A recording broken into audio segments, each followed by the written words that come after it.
Zelda, thank you very much, and thank you for keeping us updated as to what's been happening around the particularly Wits campus, but all the universities around South Africa, and we'll continue to monitor them. This morning, anything breaking, we will certainly cross to them. But this morning, I am standing at what could be a place in the history books if what happens next year is actually achieved, and that is to break the land speed record. It's an incredible feat that is already standing. Let me tell you something. Now, if you are anybody, I mean, we've all driven cars, so just imagine this. I mean, your car, you know, the average speed on a highway, 120 kilometers an hour. We all know we've got tickets if we go over that. Your normal road, 60 k's an hour or 80 k's an hour. So when I tell you that the man I'm standing with, who currently holds the world land speed record, went at one point 1,227 kilometers an hour. And that was in 1997. He holds that record. Next year, he plans on breaking it right here where we're standing. It's insane if you think about it, if you ask me. But we're going to talk to Andy Green, who's with me right now, and the premier of this beautiful province, because I have just got a brand new respect for the Northern Cape as I stand here on the grounds of Hakskeen Pan. Ms. Sylvia Lucas, what an absolute pleasure to have you and for you to be hosting us here in your province. Thank you, Leanne. Good morning, and good morning to your viewers. Yeah. Welcome once again from Sutherland to Hakskeen Pan. Wow. You begin to know the Northern Cape so well. I know. What a province it is. I'm more and more, like I said, falling more and more in love with it. Andy, welcome to South Africa. Well, thank you. It's brilliant to be back here, and it's great to be back here in the Northern Cape. You know, we've just watched the sun come up over this pan, and it is, you know, you've just seen it. It's one of the most beautiful sights in the world. Yeah. This is also one of the most extraordinary locations in the world. Yeah. We literally searched the whole world. Australia, America, Europe. The best place in the world for what we're going to do next year is right here in the Northern Cape. Yeah. I mean, when you heard about this premiere, you know, I suppose it took a little bit of sort of understanding, like what goes into this, because, you know, this is all very, very technical for us. But the fact that the Northern Cape could be this world record holder, putting the Northern Cape even more on the map than it has been before. What does it mean for the province? Coincidentally, Leanne, just before Andy came to address us, I read about this land speed record and someone that were looking for a place and found Hakskeen, and Hakskeen was not suitable. And here come this man telling us that he Googled Earth and he found Hakskeen Pan, yes, the most incredible spot and just exactly what he was looking for. He's a little bit older now, but I think more crazy still to want to do the very same thing. So immediately it captured our imagination, because ordinarily they told us what it's going to be of benefit for our people in terms of science and technology, what we are going to learn about it, but also just the thought of being part of a history where a car is going to explode. Yeah, because I think that is what's going to happen after he have broke the land speed record. And to think, I've been working in a Kalahari for a long time. To think my Hakskeen Pan, where I had an accident even before coming to the Kalahari to serve the people, are going to be on the world map. So you can imagine, this is just, you see that advertisement that say some things, and then they say this one is priceless.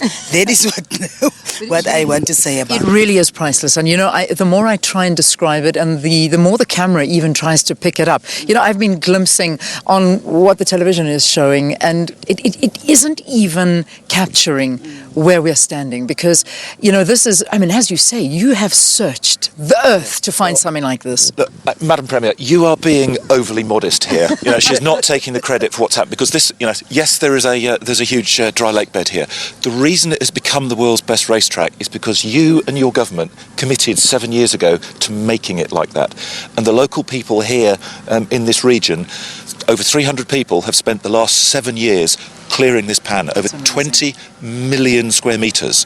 They've cleared the surface area equivalent of the whole of the N1 from Johannesburg to Cape Town. Wow. You know, this is the largest surface area ever cleared on the planet for a sporting event. No one in the world has done this, and the Northern Cape can take great pride. You know, the local people here have not just brought great credit on themselves. Yeah. You, the Northern Cape, have brought great credit to South Africa for a unique, internationally famous track. Yeah. You know, the world is now looking at this. We've had the world governing body of motorsport.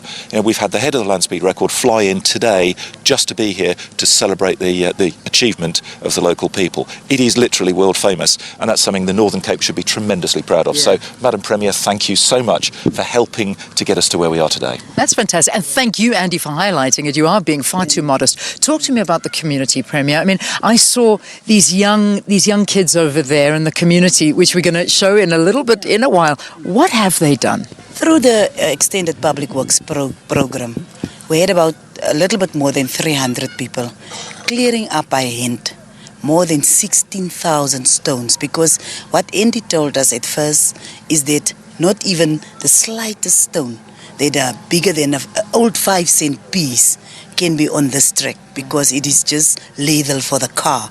So these people, in a project where the Northern Cape government invested about 8 million in job creation through the EPWP project, for them to by hand pick up each and every little stone that you could find on this pan. And today we are having this track cleared and more than ready for whatever the Bloodhound wants to achieve. And that is why I'm saying the community of Meer ordinarily need to be very proud of what they could achieve, for them to be part of history, but also for the part of investment that could come to this part of the world. As we are standing here, MTN put in a 4G tower so that we can have connectivity. And then also we were in a position to bring a freshwater pipeline, because you know the Kalahari, it's dry area, it's semi-desert, and now we can also provide them with fresh water. This is part of the spin-offs. The Grootmeer School, they've got a laboratory, a computer laboratory that is fully equipped, and you can imagine what it means for children of the Kalahari to be exposed to technology at such a young age. So what I can say is this is a partnership that brought enormous potential and that will benefits for our communities, and that is why they are excited. For once again, they are going to be acknowledged for what they could achieve. It is, like Andy have said, a record that they have set here to make sure that they clear the pen. And you know how communities feel if they can be part of what is happening around them. We had a big event here on the pan once, and I still remember that then mayor saying, "People, Bloedhond is coming, Bloedhond is coming," and Bloedhond is almost here. He is almost here. As I'm speaking to you, I mean, I'm looking at one of these. So let me pick this up just to give people an idea. Look, okay, so this is what you're talking about. So exactly how I picked up this. Even smaller, even that, I mean, that one over there. So, I mean, this is what they physically have done, the community, one by one. They've walked around on this pan. It's a stretch of how many kilometers? It's 20 kilometers long. It's just over 1 kilometer wide. Okay. And 300 people have each picked up over 50 tons of stones. That's pride. It is a world-class achievement nobody else has done. Snakes to be killed. And I told them, you don't kill my snakes, you don't kill my scorpions. I don't want to see that happen. You're trying to tell me that there's a whole bunch of snakes around here. Scorpions, you could see them. You're putting a little dampener on me now. Now I'm going to be walking around like this all morning. But listen, that is fantastic. This has got to fill you with pride as well. And I mean, just to be here amongst the community. In fact, the community now, I don't know if you've got a shot of it, Frank, they're all gathering over there, the youngsters. All of them that have been working on this are actually going into the middle of the pan, and they're going to be standing on the number 365. So that's just to show the countdown that this is happening a year from today. It's amazing. Exactly. 365 days from now, Bloodhound will be here, and we're targeting 1,300 kilometres an hour. 2 years from now, we will be back again, targeting 1,600 kilometres an hour. This is going to be the most famous straight-line racing track in the world. People are already trying to book it after Bloodhound finishes in 2 years' time. So what your community has achieved will be paying them back for many, many years to come. Many congratulations to you and to all of them. Thank you. All right, I'm going to leave it there. Premier, thank you for having us. Good luck, and just love this community of yours. They've been amazing. And you and I are going to be speaking a bit later as well, just to find out a little bit more, because there's so many enthusiasts that want to hear from you, how you're going to do it, and how mad you really are. Because I think that's the big question here. All right, let's take a break here on the program. We'll see you after this. Stay tuned.